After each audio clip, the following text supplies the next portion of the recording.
Coronavirus, la pandemia. ¿Cuáles son los síntomas? ¿Cómo se transmite? ¿Qué puedo hacer para protegerme y prevenir la propagación de la enfermedad? Nuevo padecimiento que ha encendido las alarmas de los sistemas de salud. Coronavirus, la pandemia.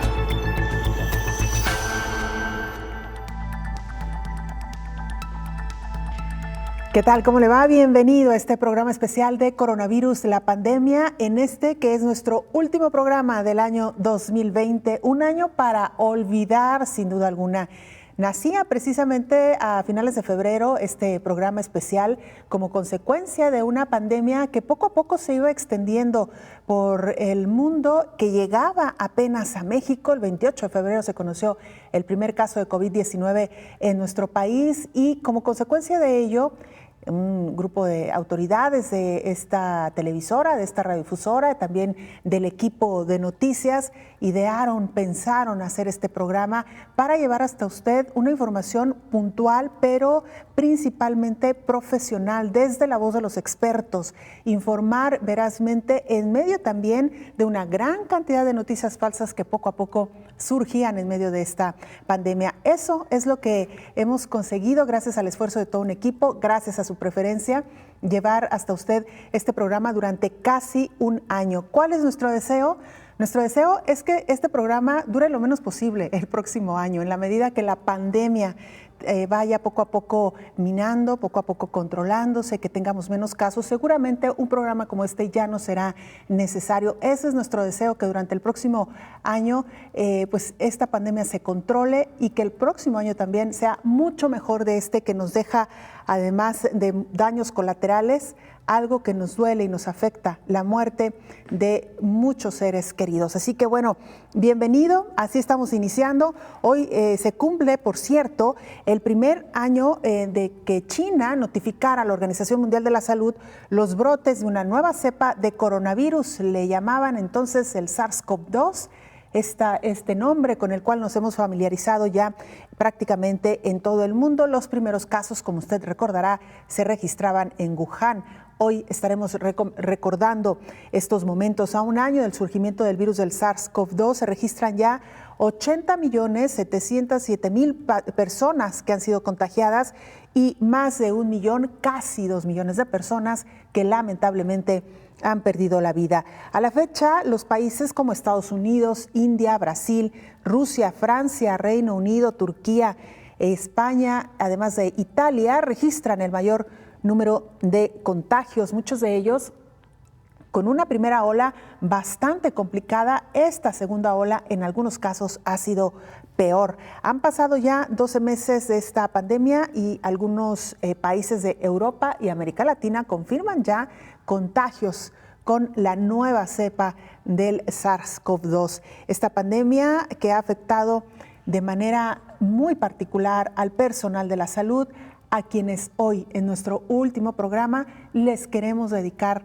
este programa, nuestro agradecimiento infinito por el trabajo que han hecho a lo largo de casi un año. Sabemos que están cansados, sabemos que muchos no pueden más y sin embargo se han mantenido en la primera línea de batalla. A todos ustedes, gracias, gracias, gracias. Hoy les dedicamos este programa y por lo mismo queremos abordar cuáles son las dificultades con las que se han enfrentado a lo largo de estos 10 meses, al menos en México.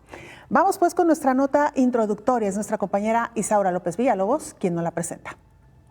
2020 ha sido un año con grandes retos en diferentes aspectos de la vida, pero el que más preocupa es la salud mental de todas y todos ante el riesgo de padecer COVID-19. Por un momento nos enfrentamos y evaluamos cómo nos sentimos. Nuestra salud nos preocupa porque cambia de manera constante de alegría, tristeza, ansiedad, depresión, angustia y entramos en crisis debido a esta larga pandemia que hoy, hace un año, surgió en Wuhan, China.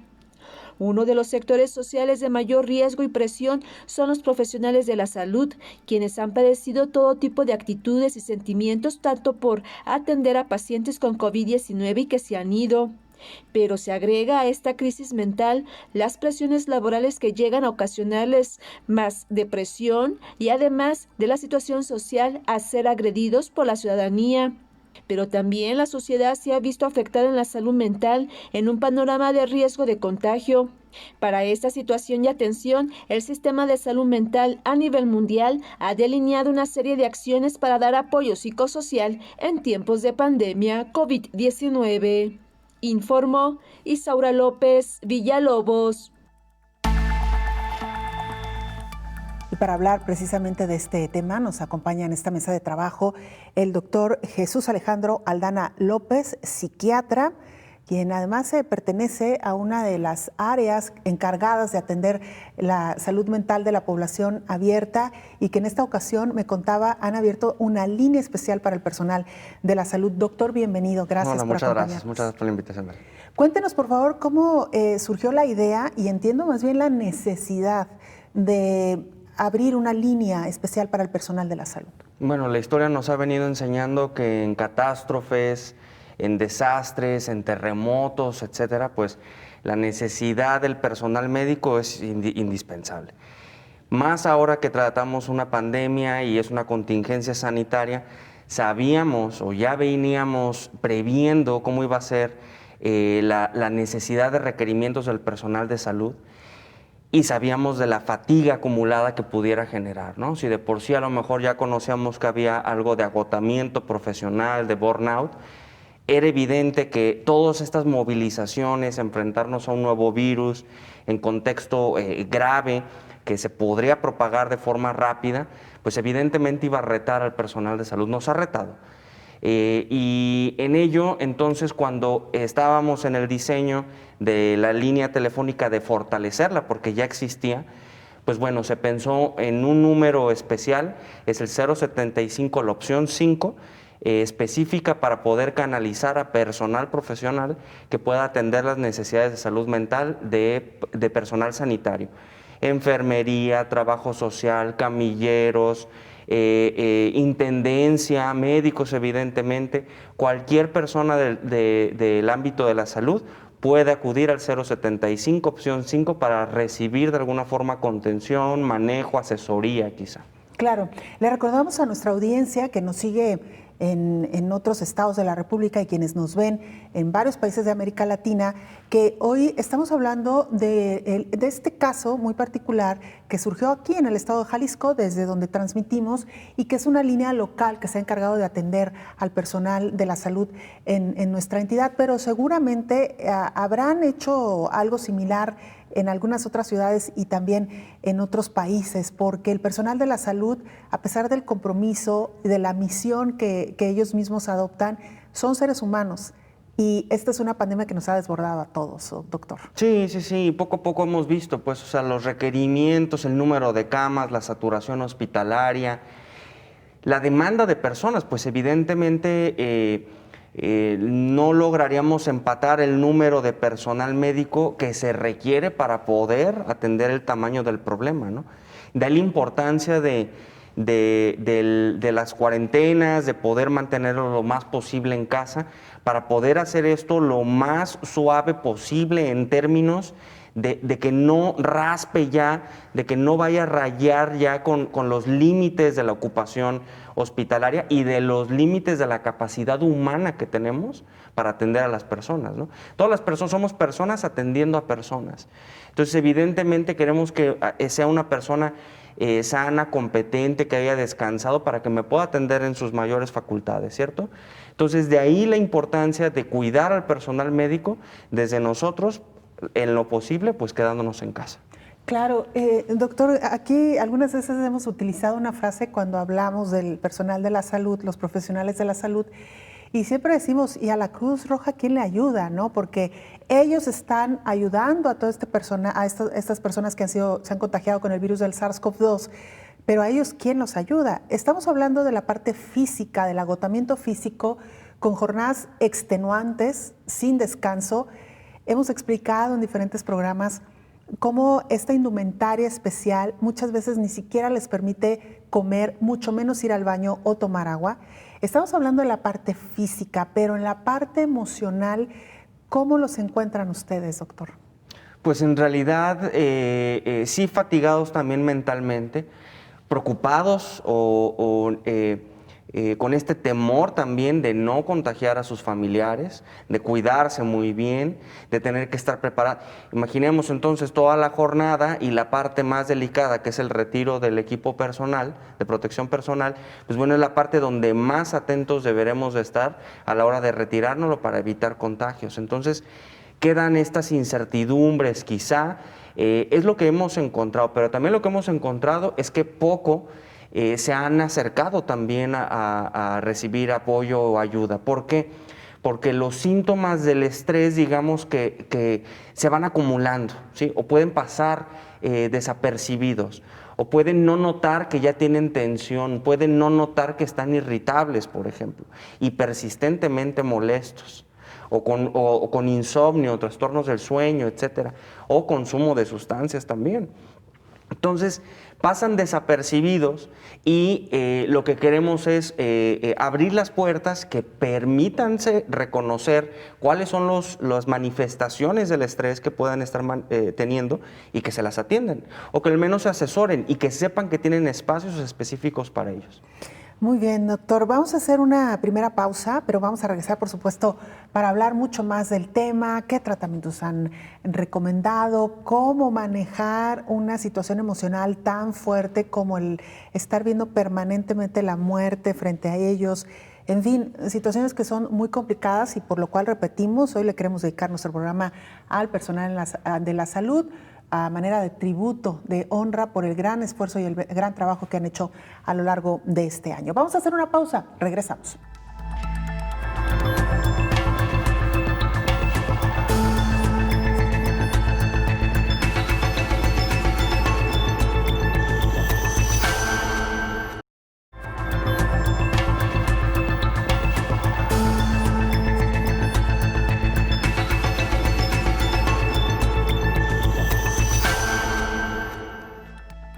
Desde que se conoció el primer caso de COVID-19 en el mundo, la pandemia se ha comportado de una manera muy errática. Hemos tenido picos muy altos en el número de contagios. Por lo pronto, hoy 2 olas muy identificadas al inicio de la pandemia y luego hacia el cierre de este año 2020. La primera sacudida que la COVID-19 dio al mundo sucedió en los primeros meses del 2020. Todo era novedad. Los confinamientos, las primeras lecciones de un lavado correcto de manos, el uso de mascarillas generalizado, los modelos matemáticos, la distancia social, las curvas de contagios, todo para entender a un virus que irrumpió en nuestras vidas por un largo tiempo. Cuando en abril el mundo llegó al primer millón de casos, faltaba mucho por recorrer. Vendría la parte más dolorosa, el efecto adverso de la crisis económica. Las pérdidas humanas contadas por miles, pacientes conectados con su familia solo a través de pantallas y la tristeza para algunos en casa que solamente se podía vivir en privado o con videollamadas. Epidemiólogos y otros médicos, psicólogos, economistas, ingenieros y un sinfín de profesionistas daban su lectura de una enfermedad que comenzó a escribir su historia desde el arranque del año. A pesar del esfuerzo de autoridades, sistemas de salud, trabajadores, estudiantes, madres y padres, nada parecía ser suficiente para detenerlo. Aquella primera ola, que fue la primera sacudida, pudo ser controlada, pero solo por algunos países, aunque con medidas estrictas, prohibiciones y hasta castigos. En esos casos, el personal de salud tuvo un poco de descanso, pero eso no sucedió en América Latina. Europa experimentó su segunda ola, pero esta vez las personas ya no estaban tan dispuestas a hacer el sacrificio. Entonces hasta surgieron movimientos antimascarilla. América y Europa se disputaban el primer lugar en contagios hasta que América quedó a la cabeza en el número de infecciones. Aunque en el transcurso de la segunda ola parecía que iba a haber menos mortalidad en Europa, al final el saldo sí fue más mortífero.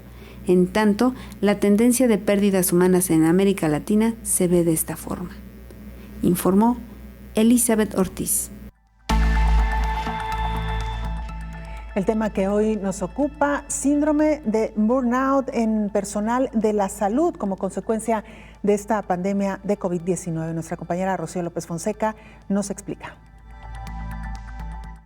La Organización Mundial de la Salud incluyó el pasado mes de mayo al síndrome de burnout en la clasificación internacional de enfermedades. Este síndrome consiste en un desgaste físico y emocional asociado a la actividad laboral, como sucede en el personal de salud que está al frente de la atención de pacientes con COVID-19. Algunos de los síntomas que presentan quienes están al frente de la pandemia son ansiedad, insomnio, tristeza, miedo, angustia, cansancio crónico, entre otros. En los trabajadores de la salud, el estrés forma parte de su vida cotidiana al tener en sus manos la salud y vida de otros. Sin embargo, la situación actual con la pandemia de la COVID-19 ha llegado a complicar y empeorar el síndrome de burnout entre los profesionales de la salud y quienes trabajan en los hospitales. El elevado estrés, la sobrecarga de trabajo, la falta de medios tanto para tratar a los pacientes como para la protección personal, la preocupación por propagar la infección a sus familias y los extenuantes turnos laborales han contribuido a esta situación. Se estima que 1 de cada 3 profesionales de la salud y quienes trabajan en un hospital o centro de salud expuestos al COVID-19 ha padecido síndrome de burnout y un 62.50% del personal de salud han manifestado alguna consecuencia emocional o trastorno psicológico, informó Rocío López Fonseca. Vamos a Alemania, ahí se encuentra nuestra compañera Gema Casadeval, corresponsal de la agencia EFE y colaboradora de este espacio. ¿Qué está pasando hoy por hoy en Alemania? Gema, te escuchamos. Hola, buenos días, Belén. Buenos días a todo el auditorio de Canal 44. El gobierno alemán parte de la base de que deberán prolongarse las drásticas restricciones en la vida pública vigentes más allá del 10 de enero. En los últimos días, las cifras de contagios han sido algo más bajas que las notificadas una semana atrás, pero hay que tener en cuenta que durante los festivos navideños se hicieron menos test y no se computaron al completo los datos de todos los departamentos. El 5 de enero hay una nueva reunión entre la líder Angela Merkel y los poderes regionales a los que compete implementar las restricciones que se acuerden. Algunos de ellos ya han avanzado que están por mantener el nivel actual en el parón de la vida pública. Desde el 16 de diciembre están cerrados los comercios no esenciales. En noviembre había quedado ya suspendido el ocio nocturno, toda la vida cultural, desde museos a salas de cines, teatros y salas de concierto, y cerrados los bares y restaurantes. El total de fallecidos en los 11 meses de pandemia sucedió este lunes la franja de los 30.000 y el de contagios está en 1,6 millones de personas. El máximo de infecciones verificadas en un día se registró a mediados de mes con 33.777 contagios. La marca de fallecidos en 24 horas está en los 962 y se registró hace apenas una semana. Reportó desde Alemania Gemma Casadeval para el programa Coronavirus, la pandemia. Muchas gracias, Gema. Pues sí, Alemania, un ejemplo de cómo esta pandemia ha sido totalmente impredecible, errática. Alemania, que había manejado favorablemente esta pandemia con casos muy controlados, con número de muertes menores respecto a otros países de Europa, en esta segunda ola, vaya, que han estado muy preocupados por un incremento sustancial, incluso con números por arriba de la primera ola. Y bueno, también con la esperanza ya de la vacunación que ha iniciado principalmente entre el personal de la salud. Regresamos a nuestra charla con el doctor Jesús Alejandro Aldana López, psiquiatra. Doctor, hace unos momentos nuestra compañera Rocío López Fonseca nos hablaba más sobre este síndrome de burnout, que nos amplía un poquito más este concepto, en qué consiste y por qué se está haciendo tan frecuente, tan presente en el personal de la salud. Ya se venía conociendo lo que es el burnout o el desgaste profesional y puede ocurrir en cualquier trabajo, pero particularmente ha sido muy llamativo los índices de desgaste profesional en personal sanitario, en enfermería, trabajo social, en medicina y en ciertos ámbitos en particular. Pero en especial yo creo que fue muy notorio y fue muy evidente a través de la demanda y de este, digamos, quiebre de este balance que existía entre la demanda de atención sanitaria y los profesionales que podían atenderla. Entonces se rebasa esto los requerimientos y bueno, el tema de la pandemia, la propagación de contagios hacia familiares, la mortalidad que puede existir en el personal médico, los cuidados que se deben de tener, la dificultad para poder hidratarse, comer, ir al baño con el equipo de protección personal, pues evidentemente se podía ya prevenir que iba a ser un problema importante a atender. Doctor, para quienes no han escuchado hablar de este síndrome, ¿cuáles son los síntomas y principalmente cuáles son las señales de alerta de que vamos hacia este síndrome? Sucede que puede ser, decía yo, puede pasar a veces inadvertido por la persona misma, ¿no? Yo a veces les digo a las personas que atiendo que, bueno, no hay nada más íntimo que la mente, ¿no? Entonces, como va de poco en poco, ¿verdad? Parece que podemos más y luego el espíritu del personal médico es, no, pues sí podemos, vamos, le entramos, damos más y no nos estamos dando cuenta hasta qué punto va erosionando o va minando con las capacidades de la persona. Entonces puede haber desde la fatiga, puede haber problemas de sueño, puede haber irritabilidad, puede haber ansiedad, preocupaciones. El insomnio es muy característico con preocupaciones o estar pensando ya en la noche.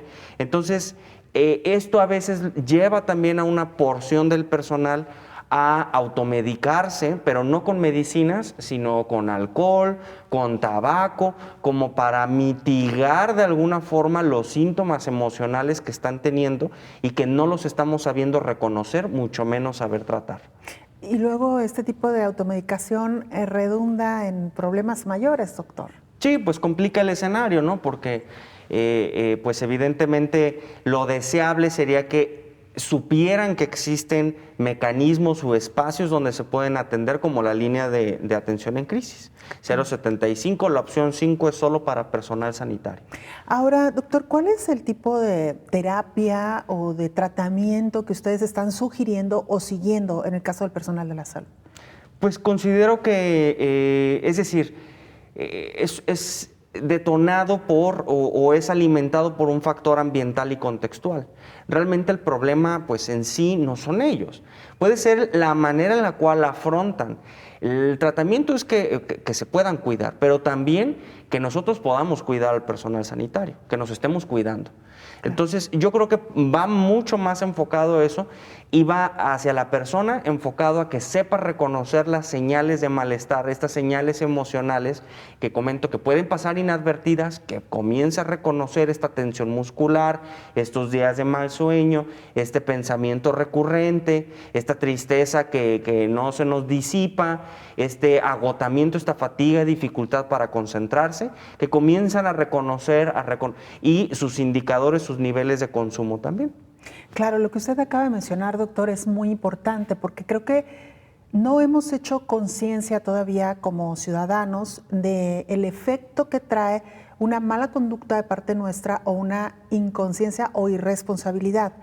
El tema usted lo ha explicado claramente, es un problema que no tiene que ver necesariamente con ellos, es decir, como individuos no están presentando una conducta per se, sino que hay un entorno que los está poniendo en esta situación. Y ese entorno es una pandemia totalmente desbordada en gran parte debido, sí, estamos hablando de un virus que es altamente contagioso, que hasta hoy no tenemos un fármaco, pero por otro lado, algo que se puede evitar, el número de contagios, son las acciones que como individuos realizamos, el uso de cubrebocas, el lavado constante de manos, evitar los lugares concurridos, que en Navidad, Año Nuevo hemos visto plazas saturadas de gente y además sin cubrebocas.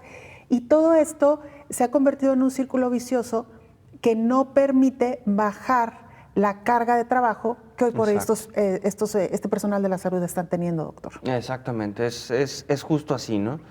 Y la verdad es que sí, digo, las fiestas incitaban pues a lo mejor a ir y los comercios, evidentemente el tema de la economía, de la productividad es muy importante, ¿no? Pero sí considero, digo, a mí personalmente se me rompió un poco el corazón cuando vi estas imágenes de las personas acumuladas, ¿no? Estos tumultos en los centros. La verdad es que yo considero que todos esos escenarios pues fomentan o propician a que mantengamos ese tipo de conducta y desalientan al personal.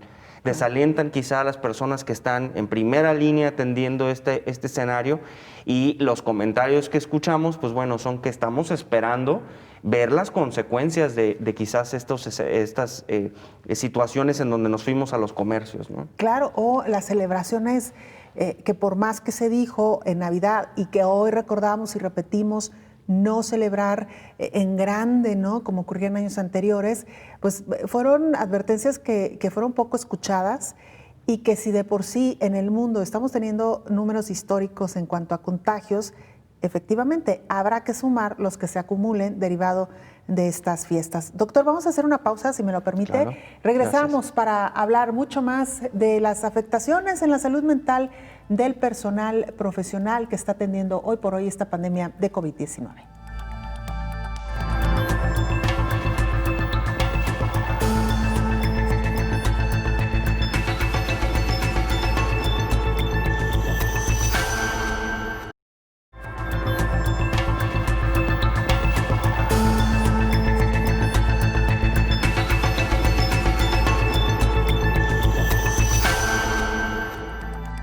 Nuestra compañera Elizabeth Ortiz nos preparó la siguiente pieza informativa, un recuento de cómo se encuentra hoy por hoy América Latina respecto a COVID-19 justo al cierre de este año 2020. Durante los últimos 10 meses, los mercados laborales de América Latina y el Caribe han retrocedido al menos una década y la crisis está lejos de terminar, advirtió el director regional de la Organización Internacional del Trabajo, Vinicius Piñeiro. El panorama laboral del 2020 se traduce en 10.6% en la tasa de desocupación. 30 millones de personas buscaron empleo y no lo pudieron conseguir. 23 millones de personas salieron de trabajar temporalmente y perdieron ingresos.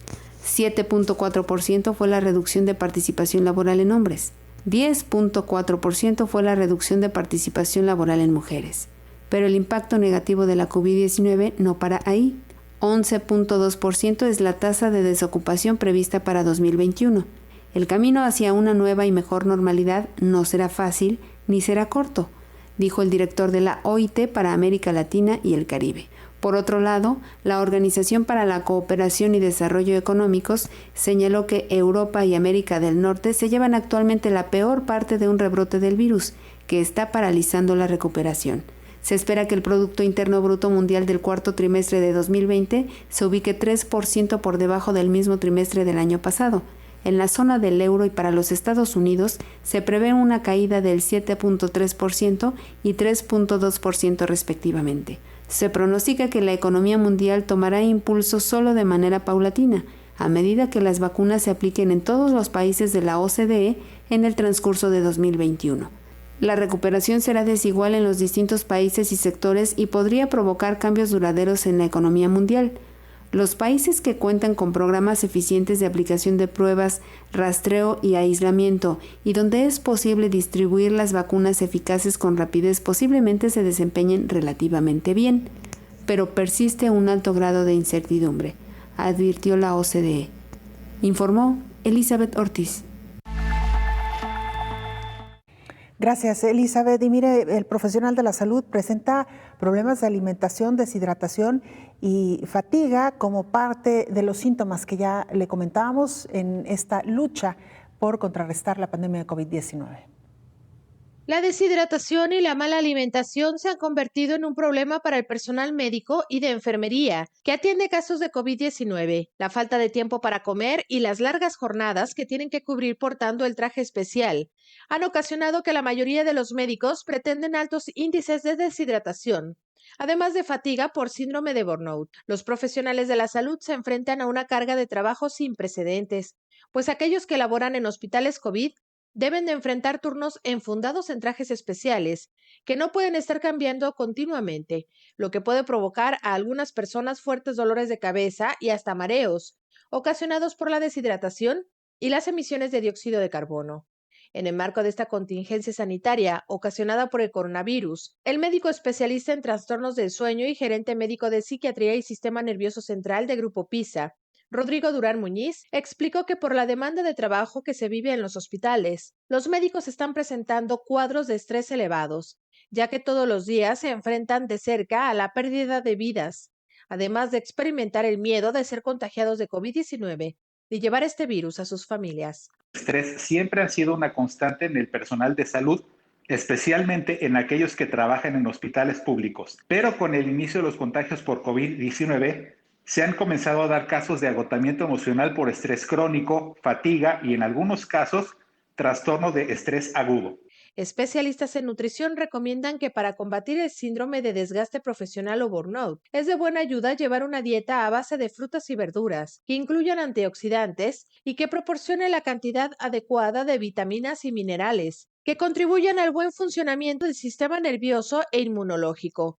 Los alimentos ricos en vitaminas B, C, D, E y ácidos omega 3 pueden ayudar a enfrentar el agotamiento producido por la carga de trabajo excesiva, informó Rocío López Fonseca.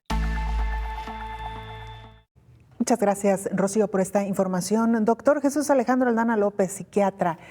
Hablábamos ya pues de todo este entorno que ha sumido al personal de la salud en situaciones graves de estrés, de insomnio, de ansiedad, de depresión también.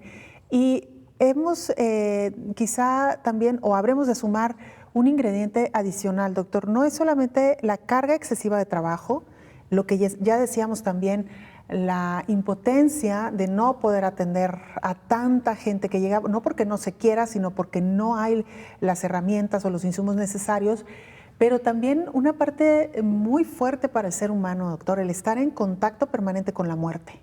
Sí, y la exposición quizás más frecuente, decía hace un momento, de que tenga que tomar decisiones de a qué persona sí, a qué persona no, cómo priorizar, porque pues evidentemente muchos llegan igual de graves, ¿no? Y el tema de los insumos o de las camas pues es uno, y el tema de que existan recursos humanos suficientes para atender todo esto, es decir, cuántos enfermeros, cuántas enfermeras por cada cuántos pacientes tendría que haber, sería lo deseable, ¿no? Entonces, se rebasan estas capacidades que puede tener el personal médico y de toma de decisiones y de estarse exponiendo frecuentemente a ver personas graves, escenarios graves y con una frecuencia mucho mayor a la que habitualmente estaba acostumbrada la persona. A lo largo de estos meses hemos tenido oportunidad de hablar con una gran cantidad de médicos y muchos de ellos coinciden, y seguramente usted, que también es médico de formación, además de psiquiatra, que la misión o en gran parte la pasión que los mueve a decidir estudiar una carrera como esta es el poder salvar vidas.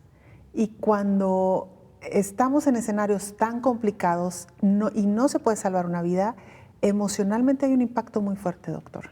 Sí, pues claro, es una frustración grande, tanto para el personal o el equipo que está teniendo la persona, como para la misma familia seguramente, ¿no?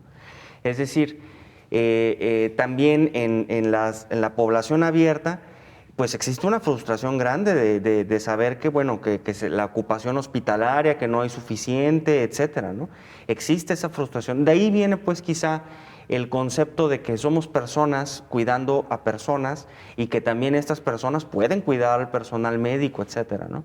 Claro. Creemos fuertemente que, bueno, la convicción de salvar vidas, bueno, es una parte, pero la vocación también es estar con las personas, estar en ese ánimo de disposición, de ayuda, de apertura. Sin embargo, pues bueno, no es que no se desee seguir manteniendo esto, sino que se rebasan las capacidades que pudiera haber en un momento dado. Claro, doctor, así como hablábamos de qué tratamientos se han seguido para tratar, valga la redundancia, pues estas emociones como ansiedad, estrés, depresión. ¿Qué pasa en el caso de los médicos, enfermeras y el resto de personal de la salud que están pasando por duelos que quizá no son pérdidas de un familiar, pero sí pérdidas de un paciente? ¿Qué manejo les dan a este personal? Considero que siempre debe haber un tipo de acompañamiento. Hay distintas técnicas. Primero tendría que, digamos, autocuidarse la persona, ¿no? Es decir, lo básico, la hidratación, es decir, ya una vez terminada la jornada, que sí cuiden bien su alimentación, poder estar hidratados, dormir las horas de sueño suficiente, la actividad física. Esto puede ayudar y evidentemente lo primero sería reconocer las pistas de estrés o las pistas de malestar emocional que pueda tener la persona. Comenzar a alfabetizarnos emocionalmente para ya luego escalar y detectar antes de que se haga un problema más grande. Pero existen distintas técnicas, existen técnicas de relajación, existen técnicas de respiración que pueden ayudar a autorregular a la persona, ¿no? Claro, ahora, doctor, le comentaba en el corte sobre esta creencia de que los medicamentos para tratar este tipo de situaciones emocionales pueden causar o tener unas repercusiones más altas. En el caso del personal de la salud, usted decía, bueno, muchos de ellos están recurriendo a sustancias nocivas, lo cual empeora el cuadro, ¿no? Algún tipo de droga, alcohol, incluso algunas sustancias como el café, que también son adictivos. Claro. En este sentido, doctor, ¿se prescribe también medicamento para el personal de la salud? ¿Y cómo garantizar que este medicamento realmente los va a ayudar, por lo menos dará esta contención para salir del cuadro en el que hoy por hoy se encuentran? Sí, hay criterios para poder utilizar algunos psicofármacos. Lo hablamos, los tratamientos de psiquiatría o de salud mental que existen hoy en día, pues bueno, su propósito no es sedar, ni zombificar, ni ninguno de estos efectos secundarios que antes se observaban o que Hollywood hizo fama de ellos. Pero en realidad sus indicaciones eran muy puntuales. Por ejemplo, no existe un medicamento que sea como para burnout y que sea como para todos, ¿no? Evidentemente se individualiza pues el tema del tratamiento y se ve la pertinencia y la necesidad o la justificación de utilizar un fármaco para tal suerte, ¿no? Claro, usted lo ha dicho bien, doctor, porque se tenía la idea de eso, de que los fármacos o los tratamientos, ya cuando alguien iba a un psiquiatra era porque, perdón por la expresión que era muy coloquial, no, porque ya era loco de atar literal, o sea, de llevarlo a un sitio donde prácticamente ya tendría que quedarse inmovilizado, como usted bien dice, estas malas famas o imágenes que no pertenecen a la realidad y que además tendremos que sumar hoy la ciencia, la tecnología también que ha ayudado a desarrollar técnicas mucho más avanzadas, doctor. Sí, la psiquiatría moderna de hoy no tiene nada que ver. Ese tipo de pensamiento es de los años 50 hacia abajo. Entonces, estamos ya en el 2020, inmersos en una pandemia. Lo mínimo que podríamos hacer es comenzar a culturalizarnos y saber, bueno, la relevancia que ya conocemos del tema de la salud mental y poder ir eliminando ese estigma que puede existir de ir al psiquiatra, de ir al psicólogo. Ir al psiquiatra no necesariamente tienen que estar muy mal, ¿eh? No es necesario que lleguen a un punto de gravedad, no lo amerita. Pueden consultar, pueden orientarse y para eso tenemos nuestra línea de atención en crisis. Así es. Doctor, pues vamos a hacer una muy breve pausa antes de continuar y me parece que es importante también recordar pues esta situación por la que atravesó el personal de la salud casi al inicio de la pandemia, donde las agresiones, la discriminación, incluso hasta los insultos, se hicieron evidentes en medio de una situación para ellos realmente pues muy desagradable. Hablábamos incluso pues de un poco reconocimiento a al gran esfuerzo y a la gran labor que estaban realizando. Si le parece, doctor, perfecto. Regresamos con esto después de la pausa. Le recordamos las formas de hacer contacto, @Canal 44 TV, nuestra cuenta en Twitter y Facebook. Nos puede mandar mensajes también a través de WhatsApp al 33 22 42 06 90. Con esto y mucho más, regresamos después de la pausa.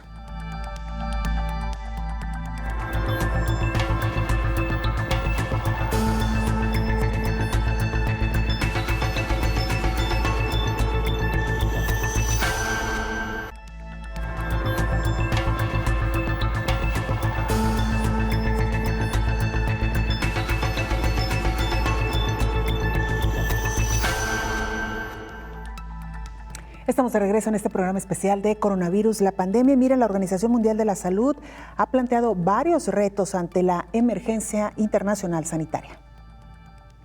El director de la Organización Mundial de la Salud, Tedros Adhanom, aseguró que es importante llevar a cabo más análisis genéticos en todo el mundo para asegurar que se detectan las nuevas variantes del coronavirus. Cuando está a punto de cumplirse un año del primer aviso de los casos de neumonía en Wuhan, se ha observado nuevas variantes del nuevo coronavirus que parecen ser más infecciosas y que han provocado nuevas restricciones de viajes. El titular de la OMS advirtió que habrá reveses y nuevos retos el próximo año. Por ejemplo, las nuevas variantes de la COVID-19 y cómo ayudar a la población que está cansada de la pandemia a seguir combatiéndola. La OMS está trabajando de cerca con científicos de todo el mundo para entender mejor los cambios en el virus y su impacto, subrayó Tedros. En concreto, colaboran con científicos de Reino Unido y Sudáfrica que llevan a cabo estudios epidemiológicos y de laboratorio que guiarán en los próximos pasos. Tedros Adhanom subrayó la importancia de aumentar la capacidad de hacer análisis genéticos en todo el mundo y de compartir la información con la Agencia de Salud y otros países. Dijo que solo si los países están buscando y haciendo pruebas con eficacia, serán capaces de encontrar variantes y ajustar las estrategias para responder. Los especialistas de la Agencia de la ONU para la Salud insistieron en que las vacunas del COVID-19 ofrecen una luz de esperanza, pero todavía es prematuro hablar del final de la enfermedad, informó Rocío López Fonseca. Gracias, Rocío, por esta información. Vamos ahora a Estados Unidos, específicamente a Dallas, Texas. Nuestro compañero Edgar Olivares nos presenta el siguiente reporte. Edgar, qué gusto escucharte. Adelante con la información. Hola, ¿qué tal, Belén? Y buenos días a la audiencia de Canal 44.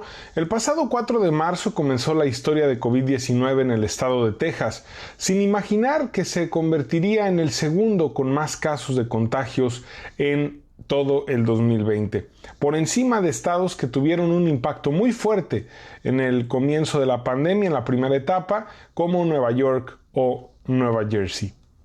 A apenas 4 días después de haber comenzado el mes de marzo, el Departamento Estatal de Servicios de Salud de Texas, así como el Departamento de Salud y Servicios Humanos del Condado de Fort Bend, informaron del primer caso de COVID-19, un residente que regresó de viaje y fue aislado en un hospital local. Fue el primer caso registrado, a pesar de que un grupo de pasajeros ya estaba en cuarentena federal por haber viajado justamente a la ciudad de Wuhan, en China, considerada como el epicentro de la pandemia de COVID-19. Y así, los casos comenzaron a incrementar, pasando por una cuarentena que comenzó justamente a partir de marzo, cuando los casos empezaron a ser mayores, y que culminó de alguna manera el 1 de mayo, cuando comenzaron a abrir algunos negocios con venta para llevar, además de los que habían permanecido abiertos por ser considerados como esenciales. Las reaperturas económicas continuaron y fue hasta junio cuando el gobernador Greg Abbott decretó el uso obligatorio de cubrebocas en todo el estado. Texas fue de los primeros estados en permitir el acceso al público a restaurantes, bares, cines y estadios de fútbol con aforos limitados. Estados Unidos en general ha vivido una pandemia con distintas estrategias que se diferencian entre un estado y otros. Algunos gobernadores, principalmente los demócratas, han sido más estrictos con las aperturas económicas y han decidido cierres y medidas de contención estrictas ante el gran número de casos de COVID-19, mientras que los republicanos han sido más flexibles en cuanto a la economía. Todo esto aderezado por una elección presidencial donde uno de los temas más importantes fue sin duda el manejo de la pandemia en cuanto a la salud pública y la crisis económica derivada del COVID-19. California se ubica en primer lugar de casos de COVID-19, Texas en segundo lugar y Florida en tercer sitio. Con más de 18 millones de casos acumulados, más de 225,000 muertes y con la esperanza de que la vacuna contra el COVID-19 comience a revertir la dramática situación, Estados Unidos cierra el primer año de la pandemia como el país más afectado del mundo, tanto en casos como en decesos. Reportó desde Texas, en Estados Unidos, Edgar Olivares González. Muchas gracias, Edgar, por este reporte muy completo, muy amplio, que nos llega precisamente desde una de las ciudades que también ha registrado alto índice de contagios por COVID-19. De Estados Unidos nos vamos ahora a Nicaragua, porque desde ahí también hay noticias actuales respecto a lo que está ocurriendo con este país. Desde el inicio de la propagación de COVID-19 en el Asia, al otro lado del mundo, en Nicaragua, se comienza la preparación de especialistas de salud para atender a posibles pacientes. Se informa a la población en el tema de la prevención de la enfermedad y se procura que el personal vulnerable se mantenga alerta y protegido ante la inminente llegada del virus. Esta comisión va a ser coordinada o rectoriada por el Ministerio de Salud, pero está compuesta por instituciones de gobierno que están de cara a los lugares donde posiblemente podría entrar cualquier caso sospechoso en nuestro país: el Ministerio de Gobernación, la Dirección General de Aduana, Aeronáutica Civil, Empresa Portuaria Nacional, el IPSA y el Marena. De la mano de la Organización Panamericana de la Salud y de la Organización Mundial de la Salud en el país centroamericano, se realizan las labores de prevención de la enfermedad, pero tomando en cuenta la realidad de la nación y de la economía local. Están los protocolos para todos los escenarios. Están los ejercicios de simulación que se han hecho para todos los escenarios. Y estamos trabajando en fortalecer, en apoyar a la autoridad sanitaria con nuestros expertos a fortalecer sus capacidades en cada escenario. Los medios de comunicación y artistas se convierten en pieza clave para la promoción de estas medidas. En los puestos fronterizos se realizaron ajustes de prevención y protección. El Ejército de Nicaragua se dispone a las labores de desinfección de lugares públicos como mercados, parques y calles. Las alcaldías se encargan de la limpieza química de los medios de transporte colectivos. Brigadistas se han movilizado a todo el país para llevar información necesaria al pueblo con el modelo comunitario de salud con visitas casa a casa. Me parece muy buena la labor que están haciendo nuestros hermanos, porque yo creo que hoy más que nunca tenemos que estar prevenidos por esta situación. El Ministerio de la Salud se equipa y prepara profesionales de la salud con asesoría de organizaciones internacionales para brindar atención certera y adecuada a la población. Es hasta el 18 de marzo cuando Nicaragua registra su primer caso de COVID-19, un nicaragüense adulto que volvía a su país proveniente de Colombia. Este hermano viajó a Colombia. Estuvo en Colombia hasta el 15 de marzo, regresó a Nicaragua el día 16 y presentó tos, dolor en el pecho, por lo que acudió a consulta privada y fue ingresado. Se encuentra con tos, dificultad respiratoria y neumonía bilateral. Al tomar la muestra para el COVID-19 resultó positiva. Se ha procedido a aplicar los protocolos de atención y protección médica, así como la búsqueda de todos los contactos, las personas que vinieron en el avión. En eso estamos en este momento para dar el indispensable seguimiento. La más reciente información revela que se ha atendido a 4.709 personas con seguimiento responsable y cuidadoso por sus enfermedades crónicas no transmisibles. Lastimosamente, han fallecido 211 personas por causa directa de COVID-19 y se ha logrado la recuperación de 4.498 pacientes. El gobierno está preparado con todos sus hospitales, 19 hospitales, tenemos nuestros protocolos altamente definidos, tenemos personal capacitado, nuestra red de líderes comunitarios y en la vigilancia seguimos trabajando arduamente. En Nicaragua se continúa trabajando en la prevención de COVID-19 sin desatender enfermedades que generan mucha mayor cantidad de decesos en el país. El modelo de salud se dispone a la detección temprana de esta y múltiples enfermedades y apuesta a la atención de calidad y gratuita para las familias humildes del país. Reportó desde Canal 6 en Managua, Nicaragua, para el programa Coronavirus la Pandemia, Mirna Zapata. Muchas gracias al Canal 6, por supuesto, que nos han seguido y que permiten que lleguemos a este país a través de la señal de Canal 6. Gracias a todo el equipo. Doctor Jesús Alejandro Aldana López, psiquiatra, ya casi despidiéndonos de este programa. Pues un programa dedicado a nuestro personal de la salud. Doctor, conclusiones, sin dejar de lado Pues esta ingratitud que mucha gente mostró también y que ha mostrado contra este personal, creyendo que son portadores del virus y que van a contagiar a la población. Yo creo que esto que se veía al principio y que se sigue viendo todavía es por el miedo que tienen las personas, la incertidumbre a algo nuevo. Y ante el miedo generalmente pues tenemos dos tipos de respuestas clásicas, que es la de huida y la de ataque. Y lamentablemente la única opción que a lo mejor personas tuvieron, no lo justifico, pero sí entiendo la naturaleza de por qué comenzaron a agredir, porque están desinformados, porque tienen miedo. Ahora ya estamos familiarizados con el tema del virus, ahora es momento de hacer conciencia, de cuidarnos, de que como personas que nos estemos cuidando mutuamente, que utilicemos las mascarillas, que mantengamos el distanciamiento, que permanezcamos en casa, que evitemos conglomeraciones, sería la mejor forma de redituarle al personal sanitario el trabajo y la labor que están haciendo.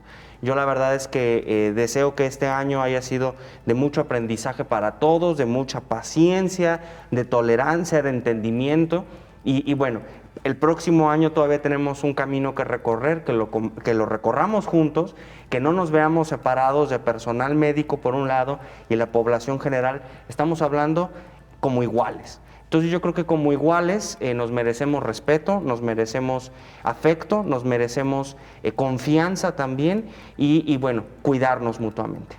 Claro, este reconocimiento al personal de la salud y saber, doctor, como ya lo decíamos en una parte del programa, que pues está bien aplaudirles, está bien reconocerles públicamente, como aquí lo hemos hecho. Hoy veíamos algunos diarios en diferentes partes también dedicando sus portadas al personal de la salud, lo cual nos da mucho gusto, pero más allá de todo eso, un gran regalo para ellos, lo que usted ha dicho es cuidarnos para que ellos entonces no se vean desbordados en estas clínicas de salud. Doctor, muchas gracias por habernos acompañado. Gracias, al contrario, Belén. Muchas gracias. Es el doctor Jesús Alejandro Aldana López, psiquiatra. Nos vamos. Gracias por habernos acompañado. Gracias a usted que nos ha seguido a lo largo de todo este año. Nos vemos y nos escuchamos en el siguiente programa de Coronavirus, la pandemia. Hasta entonces. Coronavirus, la pandemia.